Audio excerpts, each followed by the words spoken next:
Hello and welcome to Friday with Wendler. I am James Wendler, James Matthew Wendler, author and creator of 531. I hope everyone had a good Thanksgiving, at least the Americans watching this. We had an amazing Thanksgiving. Myself, my youngest son, James, and my oldest son, Mason, did a Thanksgiving challenge. We each pushed the prowler for a half mile. James used 145 pounds, and Mason and I did 235 pounds, and it was absolutely miserable, fun, awesome. Weather was nice and cool, a lot of damp.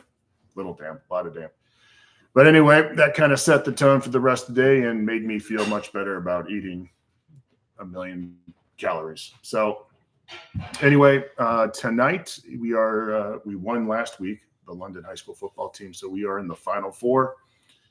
Super exciting, crazy time, crazy year. So anyway, as always, if you have a question, ask so. Let's see if I got that right. In the chat to the side there, I will do my best to answer it and do so as honestly and with as much verve as possible. So, all right, here we go. Coca Loco says, please tell me more how you build armor. What are your go-to exercises and what is your reasoning by selecting them? All right, so that's in reference to the thumbnail. When we say saying build armor is going to be different for a lot of different people in how we do it at London, because they're already athletes and they had some training behind them. We refer to it as just getting as big as possible in the upper body and being as conditioned as possible and being as explosive as possible in the legs. So those three things are super important. Obviously, there's a lot more that goes into that. For example, I think it's super important that we're flexible and mobile. That goes into building armor. Body fat percentage is a huge part of building armor. So not only are we trying to build muscle, we're trying to be as lean, not as lean as possible, but you don't want to be above 15%, obviously, if you're an athlete, unless you're an absolute stud, and it doesn't matter. You're asking about go-to exercises. We don't really have any go-to exercises. We do the most basic stuff. I think you're kind of looking at it wrong. You have to look at who you are, as a physical human being and what you need to improve on. So as an example, some people building armor will simply be just walking and going to the gym 3 times a week to hit the machine circuits. And that will help build their bodies physically. So we're just kind of, when I say build armor too, it's raising your GPP. The exercises, we don't have any go-to exercises because we just pick whatever we want, because the exercises, as long as they fit into the categories, it doesn't really matter. But I will say this, if you keep the barbells in your lifting, whatever that might be for your squat, bench, trap bar, power clean, overhead press step, I think that's super important. The next thing is using a wide variety of implements for your assistance work: dumbbells, kettlebells, sandbags, farmer's walk, sleds, a huge part of it.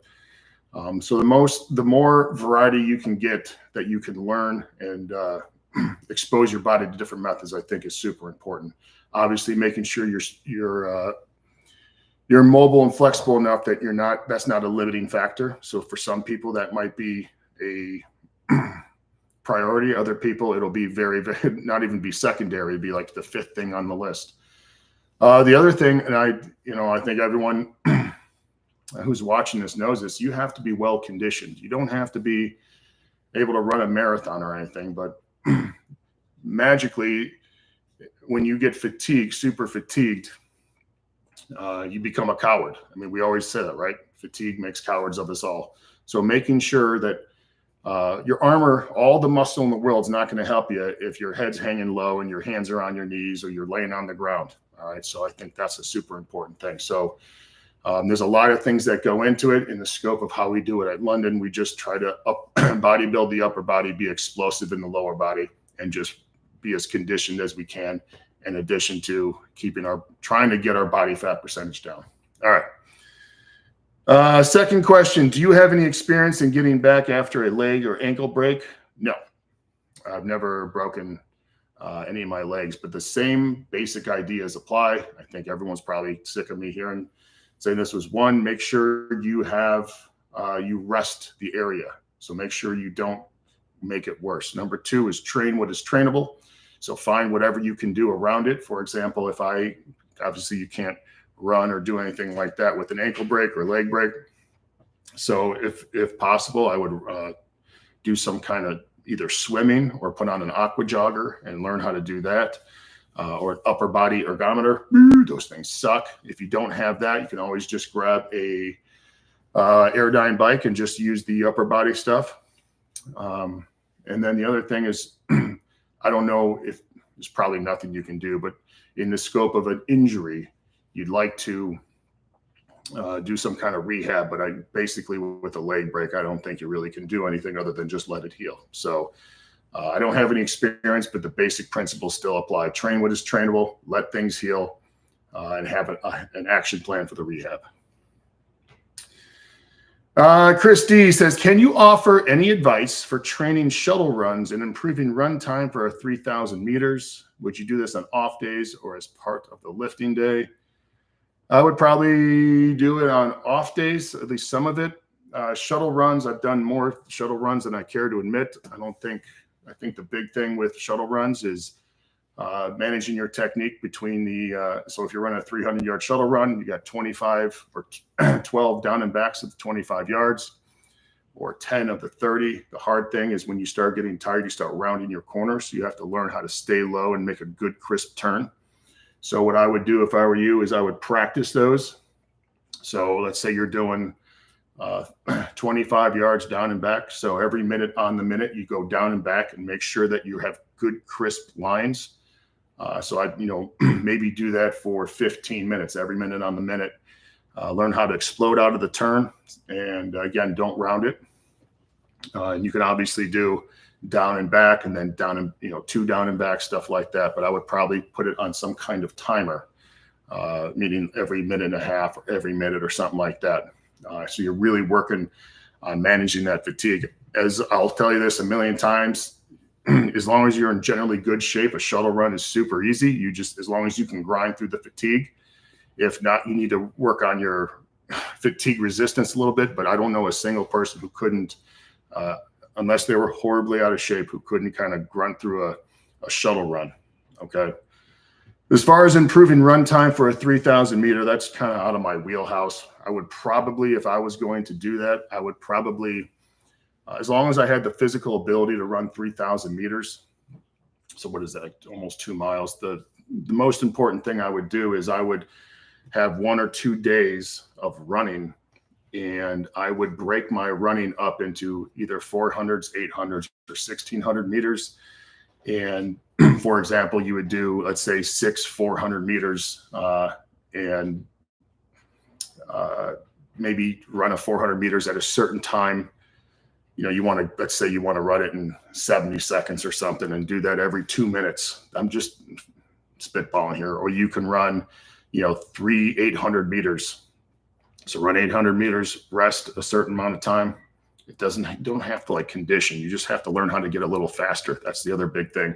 Once you have the ability to run 3,000 meters, you're physically able to do it. Now you just have to learn how to do it faster. So that's where the strength and the speed come in. And again, we're managing some fatigue. So I would break that up. So each of those days, I wouldn't run much more than a total of 3,000 meters. Doesn't mean the more that you do is going to be better. So for example, if you're just going to run 6 400s and do that, every 2 minutes or every 3 minutes, it's obviously not 3,000 meters. So the other thing is, you making sure that that your body, not just your lungs, but your knees and your hips and stuff like that are able to run. That's the other big thing. So that would be, I'm assuming that you are, because you're already doing shuttle runs and stuff like that. But for the average person, you have to really watch out for that. So the other thing I would probably do is I would limit, if that was my goal, was to improve my shuttle time and my 3,000 meters, I would limit all the lower body leg assistance and make sure my barbell stuff wasn't going to ruin my training for the running. All right, you have to pick and choose, guys. You can't just do everything all at once. All right, but good luck, man. Good luck. Oh God, did we do a lot of shuttle running? Oh, not fun. Yeah, we had a athlete, one of our linemen at Arizona. We had the 300-yard shuttle. We had to do two 300-yard shuttles, and we had to finish in a certain time for, and each position had a certain time. We had a kid, I believe, lineman, I think he averaged 50 or 51 seconds, which is unbelievable. He was probably 310 pounds, something like that. Unbelievable athlete. Unbelievable. You should see him swim. He could do all these crazy dives. You'd never know it. You'd never know it. All right, here we go. Judd the Stud. When do your athletes do dumbbell squats, and what are they shooting for? We generally do dumbbell squats on Wednesdays. That's our main lift on Wednesdays is bench press. What are they shooting for? I usually try to get them to do I tell them to do 2 hard sets. We usually break everything up in time. So they probably have 10 minutes or so. I guess it just depends on what we're doing that day. But let's say we have 10 minutes, 12 minutes to do 2 hard sets. I always ask them to do, to understand that you don't have to just pick up the heaviest dumbbell you can. You can also pick up a dumbbell and do a ton of reps. And what we generally happens, and I don't know if this is just unique to London, but that is the biggest wean measuring contest we have in there, much more than the bench press, squat, or deadlift, or anything else. So what ends up happening is the kids start competing, and that's the number one thing that you can do with your athletes is, and most of them will do it naturally. I can't imagine a room full of athletes that don't want to compete. So what they'll do is one guy will pick up the 100-pound dumbbell and maybe warm up with a set of 10 and then do it again and see how many reps they can get. And then the next guy goes and they try to beat that and stuff like that. So we try to get as competitive as possible. We don't really, I say try nothing less than 10 reps. And naturally the competitive is going to come out there. So I don't really prescribe sets and reps, so to speak, unless we're doing it as part of a circuit on a timer. I let the kids have some fun. I give them some autonomy on their training, and it seems to work very, very well. So whether that's just, I highly doubt that's just, normal at London and nowhere else. So that's the great thing about training athletes is they have that super competitive edge when they do anything, really. Okay, Le Grand Fromage. What's up, Jim Wendler, aka J Dubs? If I could ever, let's see if I can tell that story. Like my new sweatshirt there? Look at that thing. Boop. I just got this one. I saw it. I had to get it. All right, here we go. When your boys do box jumps, do you do them with a running start or from rest? Does it make a difference? Generally, we do them from rest. If a kid is trying a super high box and wants to take a step, I'm okay with it. I don't really care. The whole point with box jumps is just to get them to jump onto something, be super aggressive. One of the other good things about box jumps is that a lot of times you have to face your fears. And I think that's, again, very important because it's very intimidating. Although, let's just be honest, now that all the boxes are soft and easy to fail at, basically. It's not like the old days. My shins do tell a story of box jumps. I used to jump on wooden boxes, and if you missed, you'd scrape, and it was fucking horrible.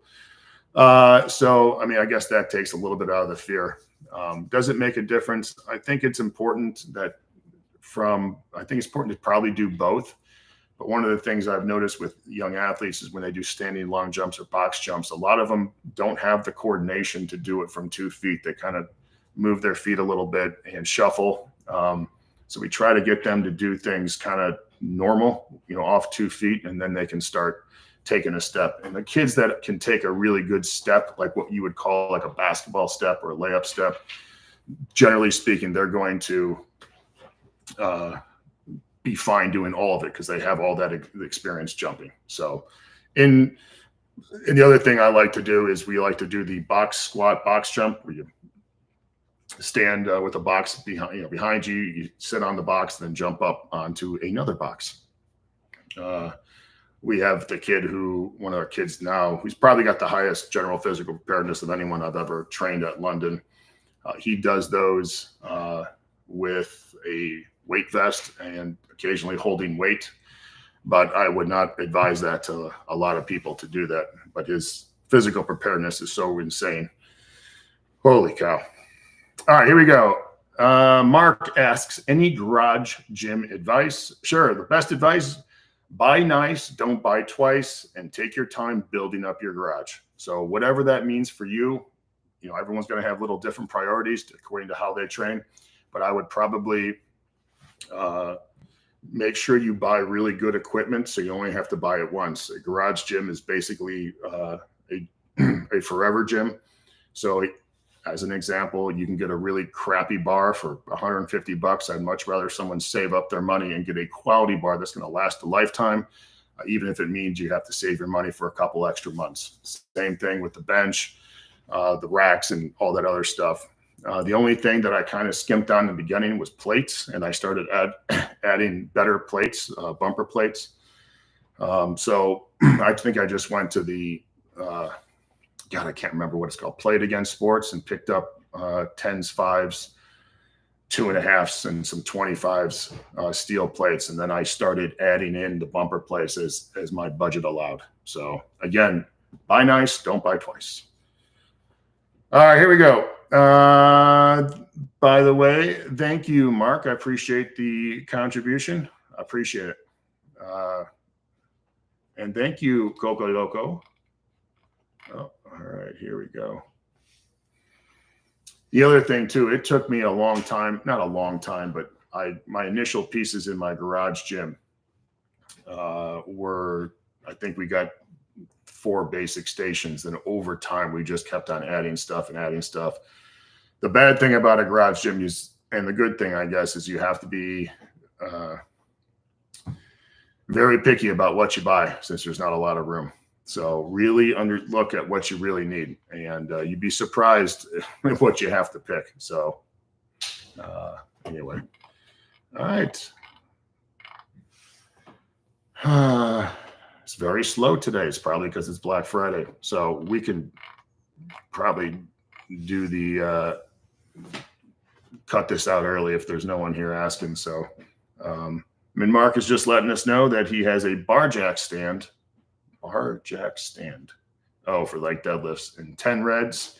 You talking about Marlboro reds? Those things are awesome. Some Marlboro lights. That's the quitters smoke. I think I got the mats at Tractor Supply, super cheap.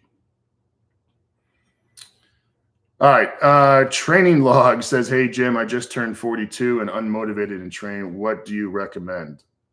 All right. So this is kind of a hard thing to answer, but because I don't know kind of what drives you, but I don't know I'll give you an example. You need to start training in such a way that's what you want to do. So for example, if for whatever reason, you don't want to squat, bench, and deadlift and do general barbell exercises, ask yourself, what do you really want to do? And then do that. Now, we can all argue a million times, that the squat is so efficient, the deadlift is this and all that stuff. But the bottom line is, if you're not going to go in the weight room and not going to do it, it's a pointless movement. So I think that you need to kind of find out what you want to do in training. And then I think Training Log, I think it's super important that you figure out something that drives you to go in there, some kind of goal, and not just to look good or feel better or training for my kids. You need to find something specific to train for and something that gets you up in the morning. I went to I had a doctor's appointment. I don't know, it's probably 4 or 5 months ago. And the doctor asked me, how I was feeling, all that junk. And he asked me, like, are you down? Are you depressed? And I said, you know what? I wake up like every guy my age. You wake up in the middle of the night to take a whiz. And I checked the time, obviously, and I'm disappointed that it's like 2 or 3 in the morning. I wish it was 6. I do this all the time. And because I cannot wait to get up in the morning. I cannot wait. I feel like a little kid on Christmas, and that's almost every single morning because one, I like to what I do. I love working with the kids. I love waking up and seeing James. He's right there. Mason's here, but I love being married to my wife. Like it gets me up and going. I love training hard. I love it. And I'm not doing the conventional things anymore training. Like what I'm doing is things that I really want to do.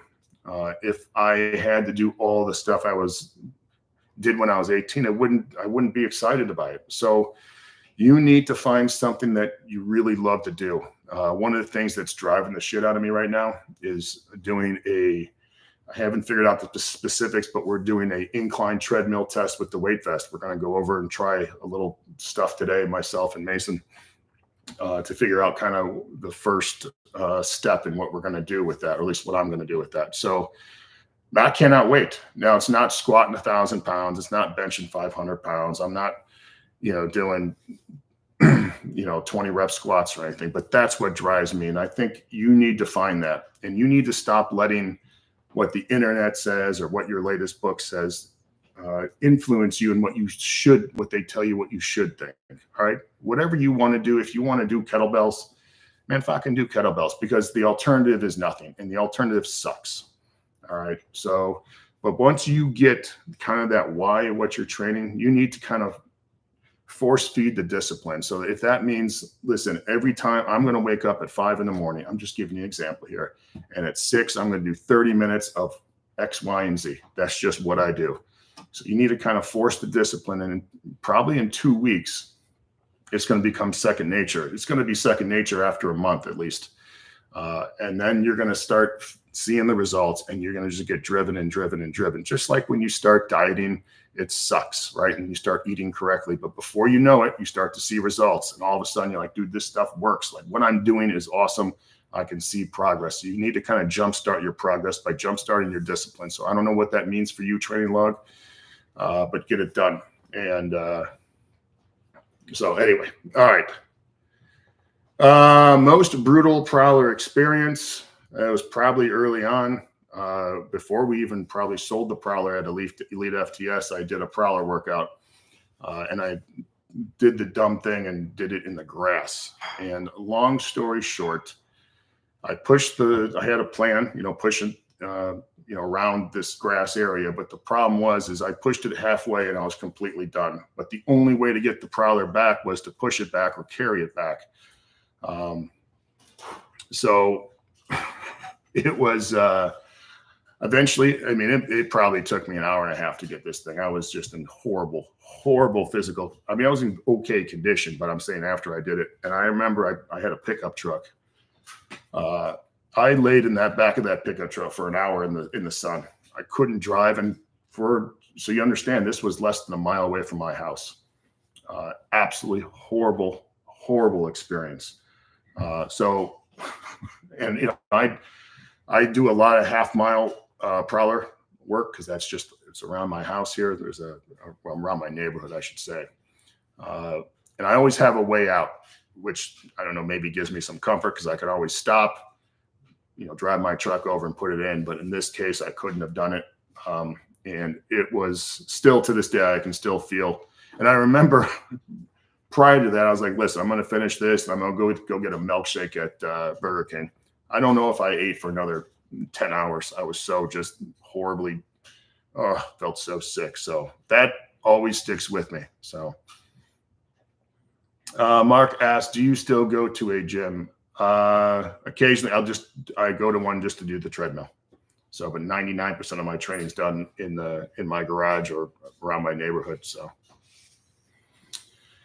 Okay, Diego Calva says, kind of been following your advice on training children with my nephew. Now he's doing 9 strict chin-ups and 21 push-ups. I remember reading somewhere that you had strength standards for these movements.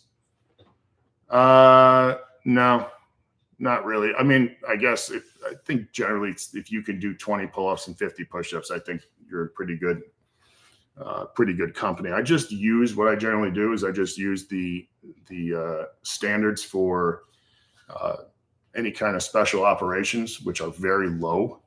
If you're going to be honest, you're not going to do very well in the Green Berets if you're going to do 6 pull-ups, but they have a pretty good kind of chart there, you know, for the runs and all that other stuff. And I think that's probably a good place to start. It's at least something. I don't think there's any magic to any of this stuff. But again, if you can do 20 pull-ups or chin-ups and 50 push-ups and probably 35 dips, I think you're doing a great service. You got to learn. The other thing is make sure the kids are running, both sprinting and kind of longer distances. I don't mean 10 miles. I mean a mile or half mile, something that's a little bit different. I think kids running up hills is huge, using prowlers, sleds. If they can do monkey bars, climbing ropes, and all that other stuff, I think is super important. But Diego, you're doing God's work there, man, and they're lucky to have you. So keep it up. Mark asks, are you ever coming back to Chicago? Probably not. My parents live far away from Chicago, so I have no desire to go back there. I just got too much stuff going on. And honestly, if I'm going to go on a trip, I'm not going to drive to Chicago or fly to Chicago. I'm going somewhere nice, warm, or in the mountains or something like that. Judd the Stud says, I want a leg extension because I want an easy way to pump up my quads. Jim or anyone in the chat have an alternative that I could implement instead? I don't know. Maybe someone can chime in on something easy to pump up the quads. Unfortunately, I don't know if it's my background. I'm sure it is, that everything for my quads and my legs ends up being horrible. So I do not have a easy way to pump up the quads. So if anyone has any, let him know. He has a power rack, trap bar, and dumbbells up to 90. 1980s life. Hey, Jim, do you concern yourself with post-workout meals or just eat whenever you are hungry? No, I don't really concern myself with that. And listen, maybe that's the worst thing in the world, because I remember people back in the day would say, listen, if you don't eat a post-workout meal, there's no reason you don't even train. It's worthless. I don't know. I seem to have done all right, and there's millions of other people that seem to do fine without it. Maybe I take a little laissez-faire approach to this, but I always look at training as kind of big picture. And the most important thing, as long as I'm consistently eating well and consistently training hard, good things tend to happen. Does that mean the post-workout meal is useless? No, but I just don't want to do it. And I've had really good success personally with just being consistent and giving great effort and all that stuff, and being aggressive with my training. So I don't know. The other thing too is I don't really in the mood to eat after that. And the other thing is I'm 49 years old, and my goal isn't to get as big as possible or anything like that. So I don't know if that's why people do the post-workout meal. But yeah, I just try to be about 90% consistent on just about everything, and good things tend to happen.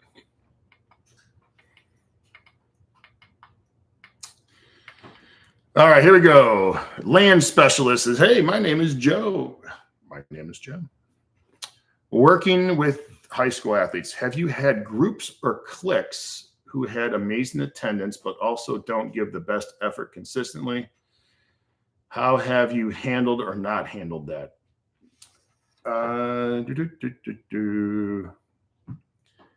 Not really. We haven't really had any issues with that. Mostly because we don't really have groups or cliques. We all train together. And that becomes, but I do understand what you're saying. And I think, one bad apple can really ruin a group. And every once in a while, maybe we'll have someone join who kind of shits in the barrel, so to speak, and kind of ruins things, but they often get taken out. The one thing that I think we do a really good job of is our train at London, the proverbial train is moving, and you're welcome to be part of it as long as you're willing to jump on. You don't get to slow anyone down. So we haven't had it. As far as how it's handled or not handled, I don't know, man. This might be the wrong thing to do, but I'm sure I'm going to get criticized for this.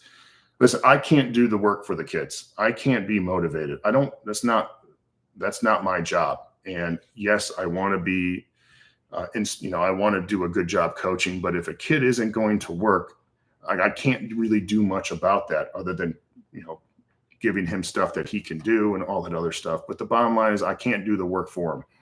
And if a kid consistently just doesn't give effort, has a bad attitude, I just kind of stop coaching them, because there's 59 other kids, let's say, that want coaching. They want to give effort and stuff like that. I can't just, worry about one kid. Then there's a whole, 99.9% of the team is getting left behind.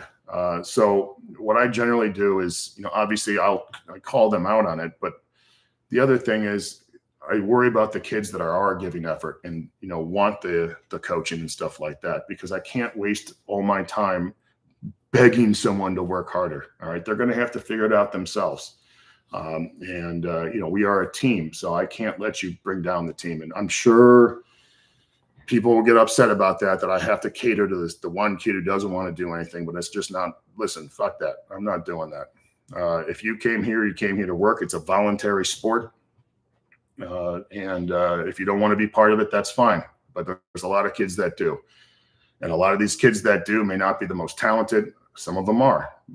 Probably the best athlete we've ever had at London, or at least one of them was probably the hardest working kid too. But there's a lot of kids that do put in a ton of work and are consistent and do overcome a lot of this stuff. And it shows when they go out on the field and they overcome this and they end up being starters and doing very well. Those are the kids that are going to drive you, not the ones that, sit around and pout the whole time.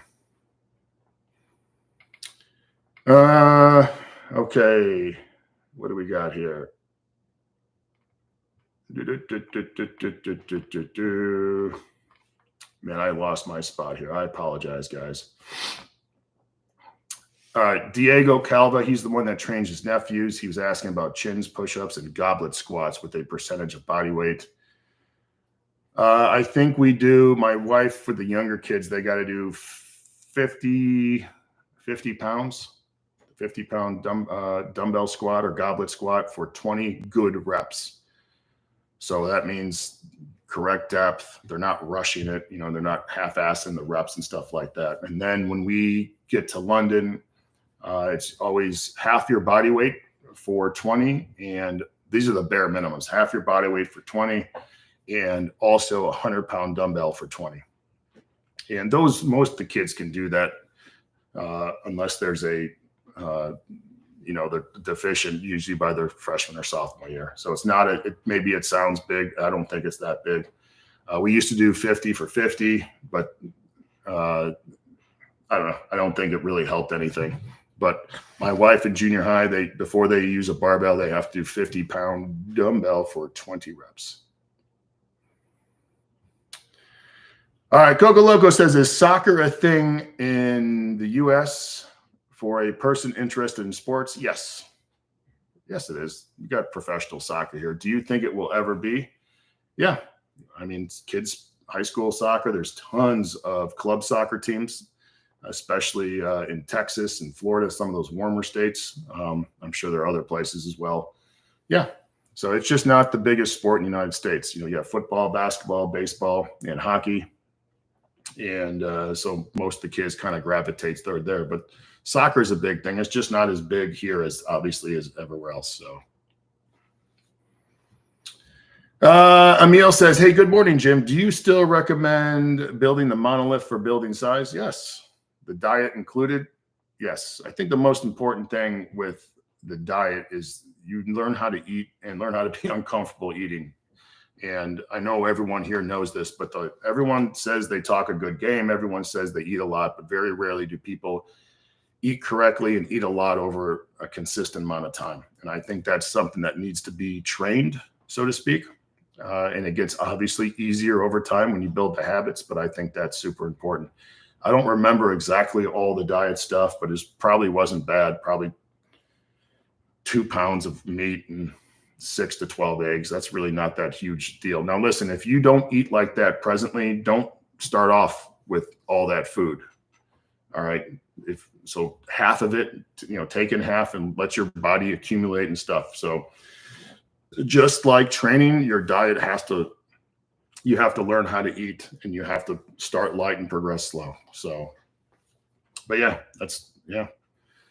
listen, anything and if the other the other important thing is if building a monolith gets you out of bed and wants you to, makes you want to kick ass, man, go for it. Go for it. Mark asks, how much money do you think you have in that garage? I have no idea. None. I'd have to look at all the stuff. So I'm sure it's not cheap, man. But I don't think if you're building a garage gym, do you really need to spend that much money? Definitely not how much money I have in there. No way. It's what I've done my whole life.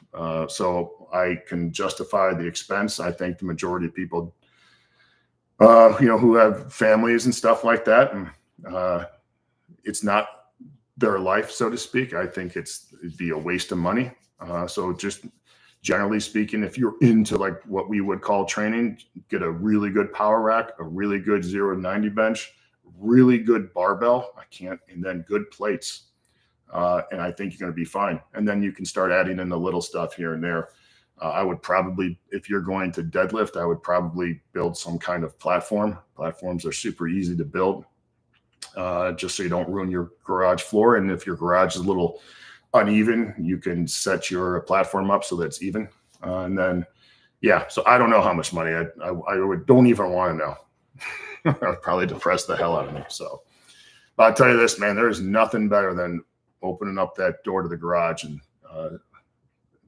I do it, once, twice a day. And I just love being in there. It's my little hideaway, so to speak. And I don't know. There's just a lot of memories in there, a lot of work done in there, a lot of sweat in there, a lot of chalk that I probably should clean up soon. But it's my little area, and I've always wanted one since I was a kid. So, well, not since I was like, in junior high school. So not exactly a kid. Coco Loco has a suggestion for easy quad. He's talking about doing dumbbell front squats, I guess, with the dumbbells on the shoulders. Yep, you can do that. If I was going to do just an absolute leg blaster thing, but this isn't easy, is just do walking lunges for, I don't know, quarter mile or something. Oh, your legs will get pumped up, man. When we did the prowler yesterday, my legs and my butt were so pumped up. Oh, and the good thing about the prowler is you don't get sore. But man, there's a lot of time to feel like crap. All right, Training Log. Training Log asked the question about being unmotivated. Man, I hope you find your thing, Training Log, because it will change your life. And I'm not saying that you got to bench 1 million pounds and all that stuff, but man, being physically fit will change your life in ways that you'll never understand until you get there. It has done great things for me. And even when I was powerlifting and trying to lift as much as possible and being just horribly conditioned, when I got back to being in what I would call normal condition, I couldn't believe how much better I felt. And just the other good thing is, as you get older, I'm not saying this is for everyone, so don't freak out. I had to find a way to train incredibly hard. When I was younger and playing football, I trained very hard, but it was, pushing sets, doing all this weight, doing all these reps and stuff like, I can't do that anymore. My body won't allow me. So doing some of this stupid conditioning stuff like the prowler for a half mile prowler, myself and Rhodes did an insane prowler workout one time. We did 3 plates per side for a mile, but we were alternating between guys. But that's how I can physically push and mentally push myself. So if you can get there, Training Log, man, I think you're going to be, you will be rewarded. So, Eric Grizzard, man, there was a famous, newspaper columnist named Louis Grizzard. I think he was out of Atlanta. I used to read his books all the time. So Eric, if that's your old man or your grandfather, I loved reading him. Anyway, all right. So he says, thank you so much. Your knowledge is amazing. Well, I will let my mom know that, but I appreciate that. He says, I'm seeing improvement in my 5-rep max. I'm 53 years old and don't care about my 1-rep max anymore. How do you feel about supersetting the assistance work? 1,000 billion% behind that. Huge fan of that. Huge fan. Not just for saving time, but I think it does help raise your general physical preparedness. And I do think as long as you are physically, your preparedness and readiness for that day is solid, I think it's a great way to build muscle too. So do it. Do it.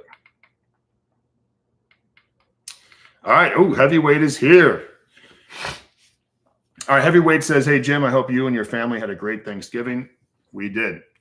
We were supposed to go see my parents this Thanksgiving, but we won and we were in the Final Four, so we had to stay here. So most of my family was in Illinois, and Mason and I and James and Juliet were here. And we had a very easy day. We all did the dumb prowler challenge and then just sat around and did nothing the rest of the day.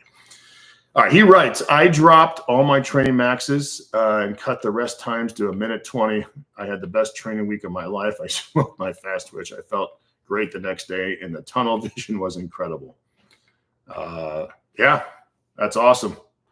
That is awesome. Just listen, I am a big fan of, people get weird about the training max. I'm a big fan of lower training maxes, but I'll say this, if it doesn't work for you, then do what you can. But the way that we teach the lifts and the way that we do the lifts and the way we kind of do our overall training, it does a great job in allowing us to train consistently with great effort year round. So there you go.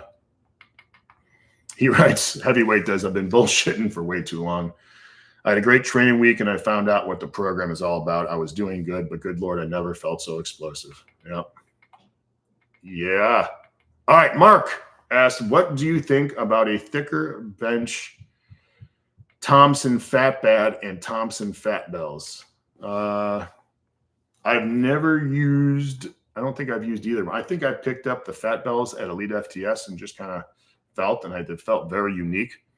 I think there's a time and place for both those. I don't know if I would need a Thompson fat bed personally, but maybe when I was bigger and I was actually bench pressing a weight that wasn't horrible, I could do it. So listen, if you feel that those things in your home gym are awesome, I would go ahead and do it. If not, listen, I love Donnie Thompson. I think he's a great person, tremendous lifter, but I think he's a good dude. So, anytime you can support one of the good guys in this industry, I'm all for that. All right. I don't know what you mean by knee support and loose sleeves. All right, here we go. So, John K says, happy to finally make it live. All right. Any suggestions on how to combine wall rest training, which he loves, while still doing barbell work? All right. So this is kind of how I would do it. I would do whatever, warm up, whatever. You guys know what I'm talking about. Warm up, all that other baloney. If I was going to combine walrus training and barbell train, I would first do one main lift a day. So whatever that lift, squat, bench, trap bar, deadlift, overhead press, incline, whatever, power cleans, that is the main lift. I would make sure you do it however you need to do it to make whatever you're doing training wise. So we do that. And then secondly, if you need some kind of supplemental exercise, or something that needs to be done very heavy. For example, if I was going to combine just normal training and walrus training, I would, let's say you need to do like floor press, or you need to do front squats, or you need to do heavy like croc rows or something like that. I would do that as my second exercise. After that, I would do a full body walrus style training assistance. And I would always do it full body. So I wouldn't, and that's where it kind of gets hairy for a lot of people. But again, barbell lift, keep the strength to strength. If you need to do some kind of supplemental work, whatever that might be for you, or something that must be a little heavier, that's not compromised by the weight vest or quicker rest times, I would go ahead and do that. And then do the walrus work. The big thing is you're going to have to figure out how many rounds and all that stuff you need to do. As always, start a little lighter, start a little easier, and then work yourself up. But again, keep the strength to strength if you're going to combine those things. I think Listen, I love training with the sleds and the weight vest and stuff like that. But if you're, I still think it's super important that people do barbell work. I think raising your absolute strength is imperative to anything you do. All right, here we go. Heavyweight says, I felt more soreness with less weight and produced way more effort. That's awesome. Just remember, man, there's always a time and place for every kind of training. That doesn't mean you shouldn't go heavy anymore, heavyweight. Just please understand that. So Riley says, hey, Jim, I'm 26 in medical school with a kid on the way. Oh, that is tough, brother. How do I balance doing stupid hard things to get physically better, but being smart enough to match training to my busy life? Well, here's the deal, Riley, is I don't know how many stupid hard things I would do if I were you, if you're in med school and you have a kid on the way. Most of my training, if I were you, I would try to find, if I could do it every day, 20 to 30 minutes. And making sure you just get in the big rocks, so to speak. So if that means you just do your main lift and assistance lift, I would do that. On another day, maybe the day after, 20 minutes of running or 20 minutes of the sled, but I would probably try to get 20 to 30 minutes in every day. I don't think you need to be putting yourself at a disadvantage by draining the shit out of your body and your mind and then trying to balance the med school and the kid. I just don't think it's worth it. As an example, let's say, I don't know, let's say I'm a teacher and I don't know, I'm trying to think of the best way to say this. Say I got a teaching job or normal 9 to 5 job and I got kids and stuff. I can't do a training session very frequently. That's going to absolutely ruin me for the rest of the day and rest of the week. It's just not worth it. So that doesn't mean you can't do it occasionally, but if I were you, I probably would veer away from that and just focus on getting 20 to 30 minutes of solid training consistently every day. And if I were you too, I would probably look at the article that's training for busy and inconsistent men as kind of a template for what you can do, but I would try to do something every day. I think you need to do that for your physical and mental well-being. And listen to me, if only you got 10 minutes and you got hopped on the Airdyne and did 10 sprints every minute for 10 to 20 seconds. Listen, it's not the best thing in the world, but it's something. So that's what I would massively recommend. So I don't think you need to get locked in the fact that I need to be training for 90 minutes or an hour, and break that stuff up into easily digestible chunks.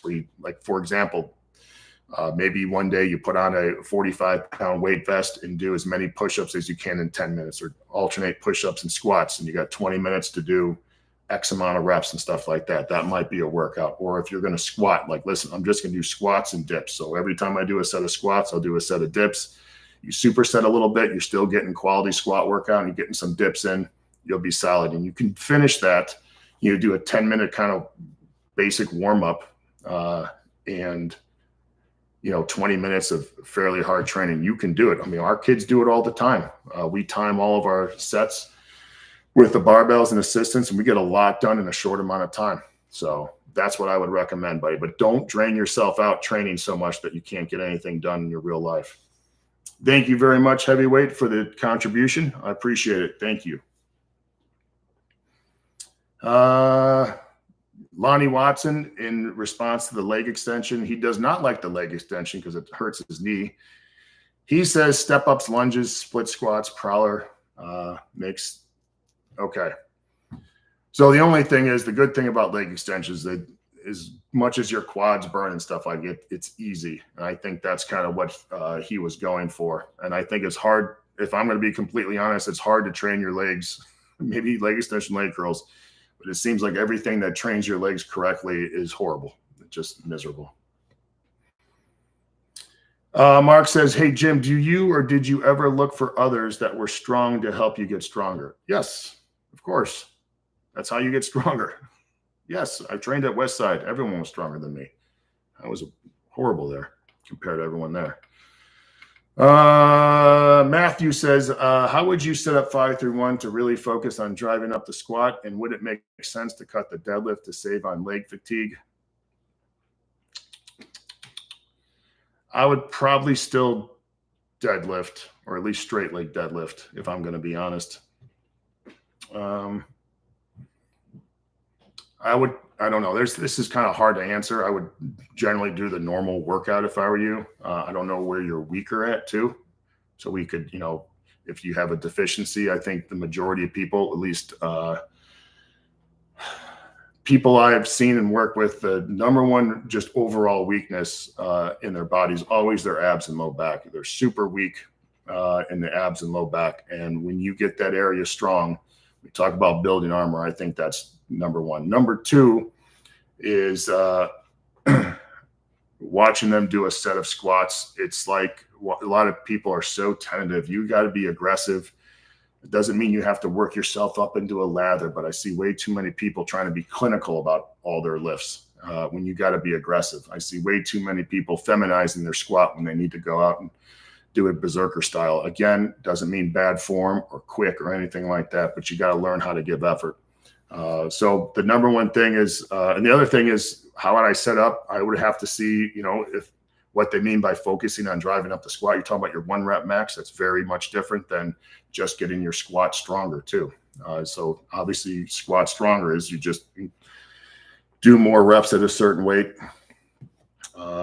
eventually, or you increase the weight and do the same amount of reps. So 5 rep max, stuff like that. So I'm not exactly sure what you're talking about, but the number one thing is, number two things like abs and low back, aggressiveness on the squat, and training it hard, like learning how to push a set, learning how to push reps. Doesn't mean it's going to be to failure, but learning how to be explosive. And the other thing is, I would always, spend a lot of time, and this is going to take some squat strength out of you for a little bit, is learn how to find a dumb leg exercise. It just makes your legs brutally strong. And there's a lot of those things out there, but I think that's missing too. People seem to forget that squatting, like you need to have strong legs and, all that other stuff, but you can do other stuff other than squat. And I think people need to build that and build their general physical preparedness, because I think it makes a huge difference. So that's what I would do. But you say you want to cut the deadlift to save on leg strength. Like the deadlift's going to make you stronger too. And I think that's super important. So, all right. Yarmish says, hey, Jim, looking to build my arms up some more. You're asking the wrong dude. I got tiny arms. Would you advise doing a superset at the end of each main session with 2 exercises at 5 sets of 10 supersets? So one day do biceps and the other day do triceps. Superset at the end of each session with 2 exercises. So first of all, if I was going to just do arm training at the end of each workout, I wouldn't set a rep like 5 sets of 10. I would do probably 3 to 5 sets of near failure on all the exercises. So I wouldn't just set it at 10 reps. I would pick a variety of different weights and, add weight, take off weight, whatever you want to do, and just get a super pump. And I would probably superset a triceps and biceps. Personally, the only thing I do like to do, I did this a ton, is I would do dumbbell tricep extensions. And then when I put those down, I do a set of band push downs for as many reps as possible, rest a little bit, and then do that 3 to 4 to 5 times. It absolutely smokes your triceps, and it makes your elbows feel pretty good, believe it or not. So, but if I'm going to be honest, my arms, I never really prioritize my size of my arms. So I'm probably not the best person to ask. So yeah, I think that's what I would probably do. So mostly bicep and tricep superset. Occasionally you can do the tricep blowout. I think they used to call that extensions and push down superset triceps death. Oh my God, your arms get pumped up. So. All right, Corey writes, hey, just saying thank you for 531. The strongest I ever got was running that and using it again to help me rehab some stuff. Well, Corey, I appreciate it. Thank you very much. I hope your rehab goes well, and make sure you're patient with your rehab, because if not, I'm sure you know this, you're going to end up at square one really quick. So be patient. We always call it front loading the rehab. So instead of taking 2 weeks, let's take 6 weeks and make sure everything is solid before you jump back in, and be smart about Land specialist says, hey, thank you for your response to my question about training high school athletes. I feel like your response is how I'm handling it. And anyone who has trained athletes at a small high school understands. He's talking about just kids that are just not working very hard, and it's tough. You know, I can't want it more than the kids. That's just how it is. All right. Adix says, what are the cues for increasing deadlift strength? The cues for increasing deadlift strength. Get as strong as possible and learn how to gradually pull off the floor. I think they call it taking the slack out. But when you learn how to do that, I think that's huge. Again, we talk about this all the time, but you just have to learn how to increase your overall body strength. And for the squat and deadlift, the low back strength, hamstring strength, and abdominal strength needs to be otherworldly. And when anyone that did that while we were at Westside or were training with me before I got there, that's the one thing that we pushed more than anything is lower back and ab strength, and it makes a huge difference. Now with the deadlift, I also think you need, at least for me, the high rep, as heavy as hell, dumbbell rows, aka croc rows, or something like that, made a giant difference with my lockout strength. And then obviously, normal leg strength and stuff like that. So if I had any cues, I don't know if you mean like training cues, or form cues, just take the slack out of the bar, but learn how to hold and maintain that tension and learn how to build and explode through the deadlift. That even if you're kind of a slow twitch guy, you have to learn how to gather and go. And the stronger your abs and low back and upper back lats are, the easier all that stuff is, because you're able to maintain position and be explosive. So if you can do that, magically your technique gets better because you're able to hold positions better.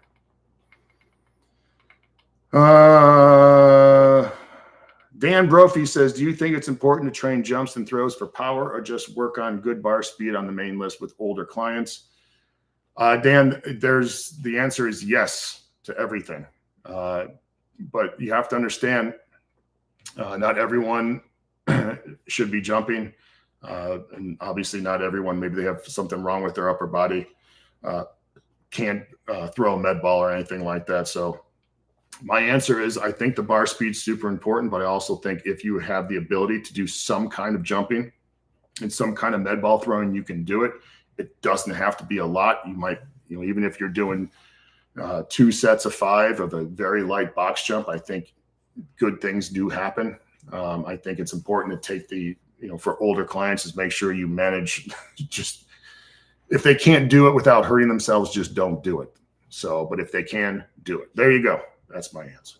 So, holy cow, it's 10:58 already. Wow. All right, I'm going to motor through these. Heavyweight says, I heard someone talking about quad pump. I believe the quad relies on the amount of carbs. I got a pump from the box jumps and squats alone. Could be a form issue as well as lack of carbs. Okay, that's right. After yesterday, I got plenty of carbs. Spencer says, I haven't liked using percents for my athletes. Nothing against them. At times, it's just paralysis analysis with too many percents. What's a good non-percent progression for training light and fast? I have no idea. I'm not exactly sure what you're asking. Non-percent of progression for training light and fast. I guess you can go at 5%, but then we're using percents again. So I'm not exactly sure what you're doing, what you're asking there. We just start with a training max. And then as the kids get better, we can increase the training max. So we don't really use it like a percentage of a 1 rep max or anything like that. We never do that, ever. We don't 1 rep max. We don't even test. I just watch a kid lift and you can figure out, well, that's what his 3x3 week should look like. I put that as their weight, and then that ends up working. But I'm not exactly sure what you're talking about there, or how to even come up with that. All right. Eric Lewin says, I've got an awesome home gym and 2 awesome little kids. You got a lot of awesome, Eric. who are showing some interest in training, would you recommend foam plyo boxes for them to play and jump? Yes, especially if you can get them on sale. I don't know if it's Black Friday sales or anything like that going on, but yes, we have foam boxes here, and that's how James learned how to jump. And we did that. We do the long jumps and stuff like that. You can jump over things. If you can get small hurdles, you can set up a little obstacle course. We did that. We also did, oh my God, I can't remember the training stones, like set them out and he would walk over them and jump over them and stuff like that. They're like plastic little disc things that whatever. I can't remember what they were called, but that's another thing that we did quite a bit of.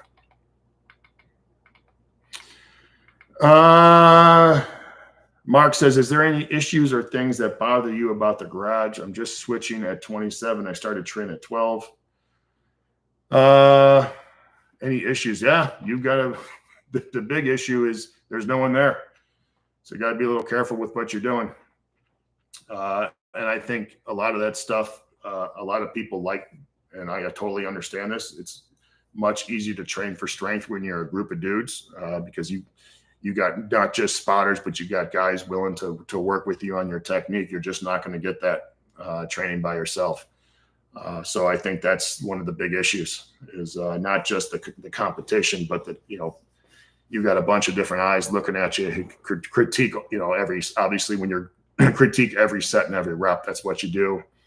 When we used to squat bench, everything was critiqued, coaching cues and stuff like that. So you're going to really miss that. And that's tough. Very tough. Ben McEwen says, hey, Jim, happy Friday again from Scotland. Doctor gave me, hold on, where am I? Gave me the clear to lift again after a long battle with joint pain. Whew, sadly, my gym has no lower back machines. Do you have any recommendations? I'm not sure what you're asking, Ben. Any lower back machines? So I'm going to guess,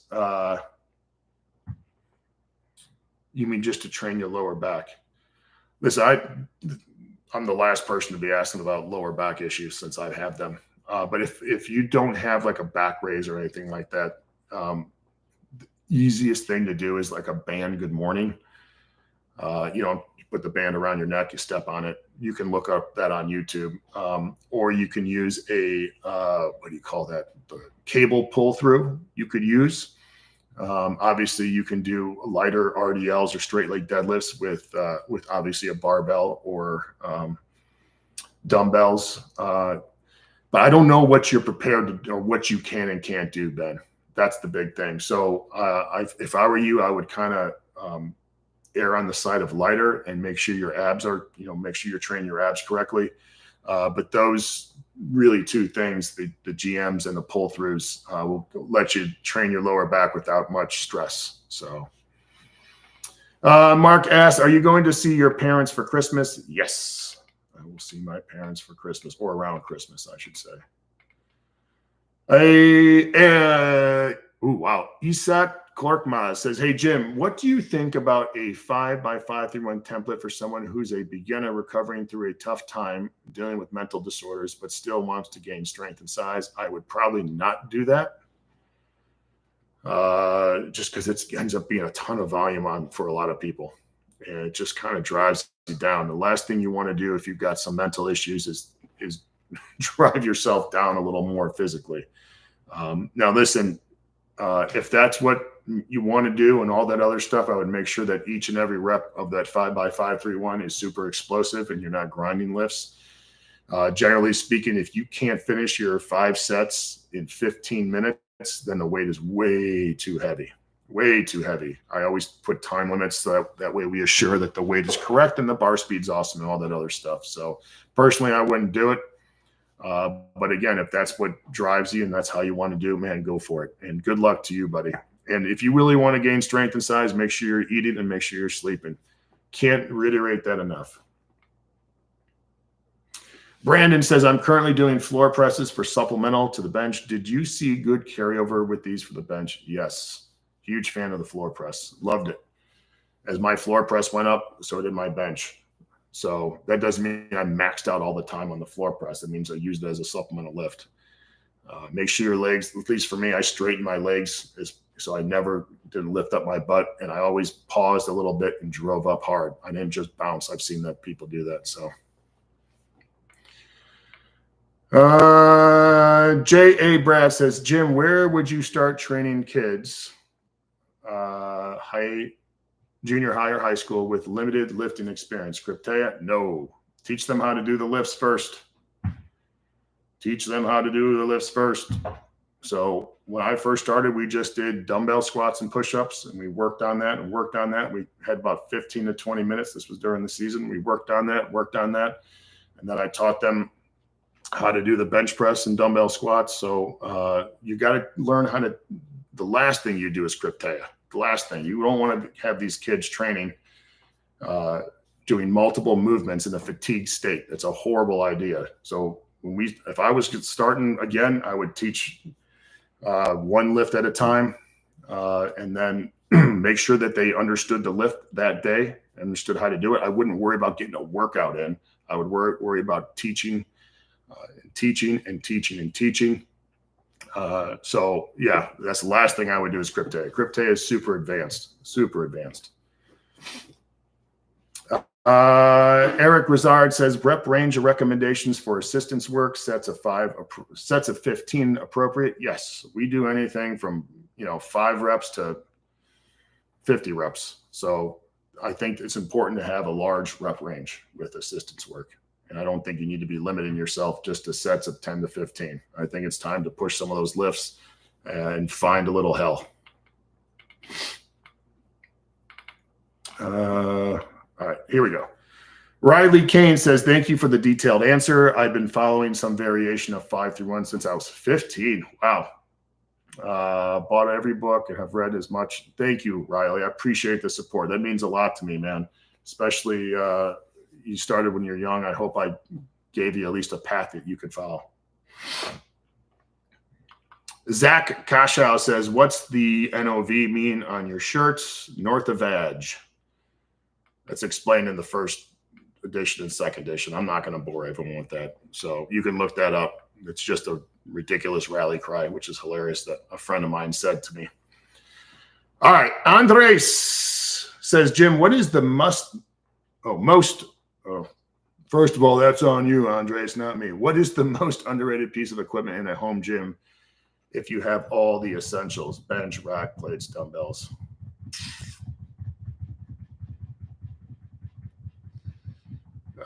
Sled, some kind of sled. I would recommend a prowler, something that you could drag like a sled, and something that you can push without a doubt.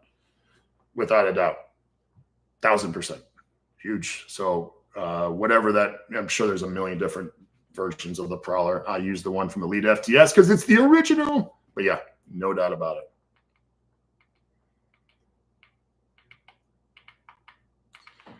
Jake says, Jim, thanks for creating 5-1. I second Eric Grizzard's question for rep range on assistance work. I'm not sure what you mean by that. Oh, okay. Yes. Okay. So you saw the question. Yeah. Listen, one of the things is people get caught up in doing like the bodybuilding, like, sets of 6 to 12 reps. Anything after that, you're not building strength. Bullshit. Pick up a 200-pound dumbbell and row it for 15, 20 reps. You're going to get stronger, guys. Don't get caught up in that. It's crazy. John K says, do you need to do more back work than just pull-ups? Yes. You got to do some kind of rows. You have to. I think that's imperative. I think it also helps your shoulders a little bit. And man, good row strength will change your life. Get you some traps on you, especially when you start rowing. Your grip gets better. Start rowing heavier weights for higher reps. I think it's unbeatable. Have you ever been over 300 pounds? Hell no. Oh my God. No way. Oh, couldn't even. I think I got to just around 290 and I felt like absolute dog shit. A week later, I was like 270. I just felt like crap. And it says, let's work out, Jim. I'll pay. I don't know what that means. You'll pay me to work out? All right. I'm not sure what you're asking. All right, here we go. Heavyweight says, hey, Jim, much appreciated. Sorry I lost my question due to excitement from the breakthrough this week. I'm mad at myself for not doing this 3 years ago when I started this, but I've always listen. Heavyweight, goes out to everyone. If you're training, you're learning, you're doing good. It may not be perfect. It may not be the best thing for you, but the most important thing is that you trained and you learned something. So I often do that when I get, I think about what I should have done better when I was younger, or should have done when I was in college, all that, with not just training, but other things. But if you don't learn from it, then it's a lesson that's lost. So you're doing fine, buddy. Mark says he lives in Arlington Heights. Okay. I'm not sure what you're asking, Mark. Just making statements here, buddy. What high school did you go to? Wheeling High School. Nick Haramis says, hey, Jim, any advice for a college rugby player using 5-3-1 in season and off? Any thoughts on Olympic lifting for the sport? All right, Nick. So off season, I don't know what you guys are training or how you guys set stuff up or what team stuff you're doing. I don't know. So it gets really hairy, but I'll tell you real quick what we do.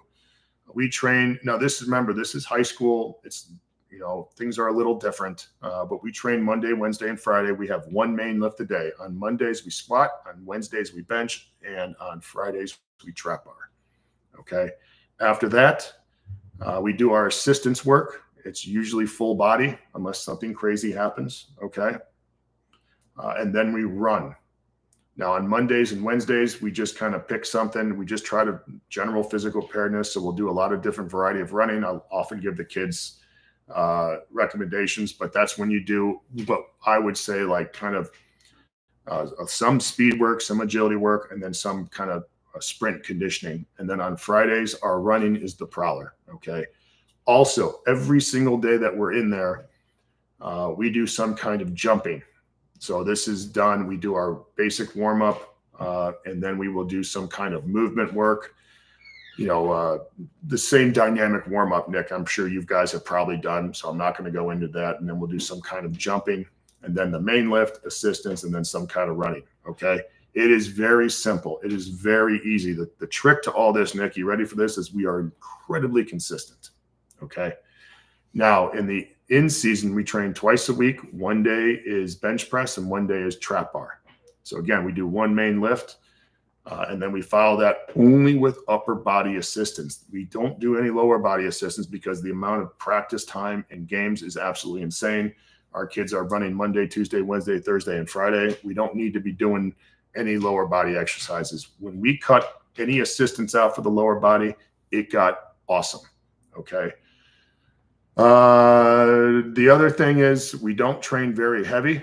We train our lifts are very fast. That has to be understood. So our legs, even though you might be pushing hard in the off season, we're not doing heavy sets very often. I would rather have a kid perform a lift explosively under control than grind it out and have bad form. Now that might not apply to you. Okay. You might, but I've also got, 15-year-old kid who maybe doesn't know how to grind out a squat yet. And I don't want him to get hurt doing it. So, okay. Anyway, so just understand too, during the in-season, Nick, to me, in-season training is much more important than off-season training because I'd rather have you be strong during the season than out of the season. It just makes total sense. But the only way you're going to train hard during this season is to train hard in the off-season. Also, when we train in season, we do not vary the lifts at all. Everything is the same assistance work every week, the same main lifts every week. That way the kids never get sore.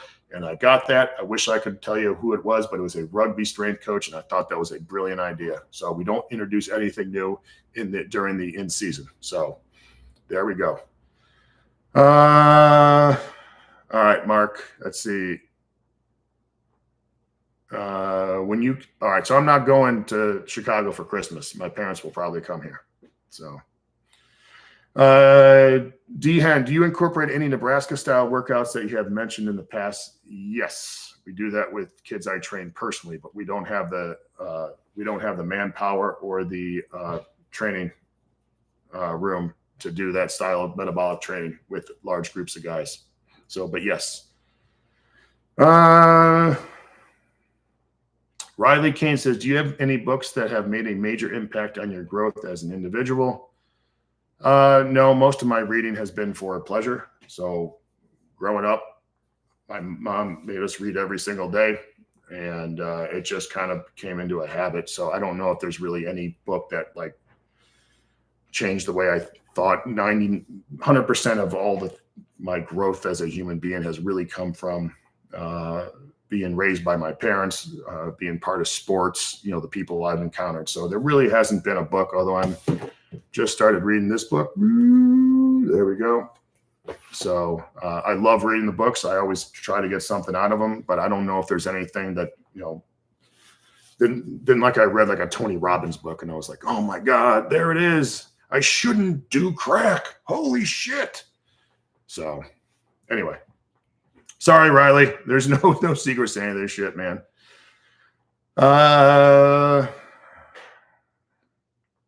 Nick says, hey, Jim, we practice in a slimmer schedule. Okay, so the rugby is similar to the London football team, 5 days a week plus weekend games. All right, yeah. And the other thing, Nick, is make sure you trap bar your leg, lower body movement is farthest away from your weekend game. So, for example, trap bar on Monday, but don't, like we play on Fridays. A lot of guys like to train hard on Saturdays, but I found that's just useless. The kids are too beat up and too tired. So we train hard our lower body on Mondays. So, all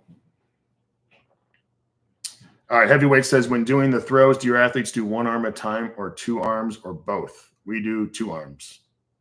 So, yeah, I don't know. Maybe that's wrong. Just you got a giant medicine ball. I don't need to be. It becomes like a weird balancing act. Mark says, if you could go back in time, what would your first cycle be? I won't talk about that. I coach kids, Mark. That's not very appropriate for me. So it would not look good for the junior high and high school. So my thoughts on raw powerlifting, I never think about raw powerlifting. I'm 1,000% for anyone that wants to lift a certain way. I don't really care about any of that stuff. I always thought that to be odd when people bitch and moan about that. There's whatever gets you in the gym, my friend, it gets you ready to go. So, all right, it is 11:18. I am way over. Mason and I got to train. Thank you guys so much. I appreciate a ton of questions today. I love it. And again, as always, if you're doing something dumb conditioning, is there a cat in the window? Oh, you see my cat right there. Boop. As always, if you're doing something awesome conditioning, I hope it's great. I hope you challenge your mind, body, soul, all that stuff. So thank you guys for being part of this. Love you. Later.